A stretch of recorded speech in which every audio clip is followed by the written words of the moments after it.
2003 Honda Civic 1.7 liter automatic front wheel drive.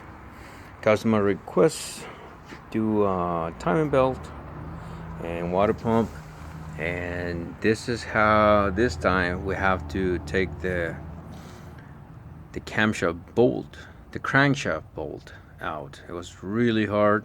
Just gonna make a really quick video so you guys can see, if in case you run into something like this.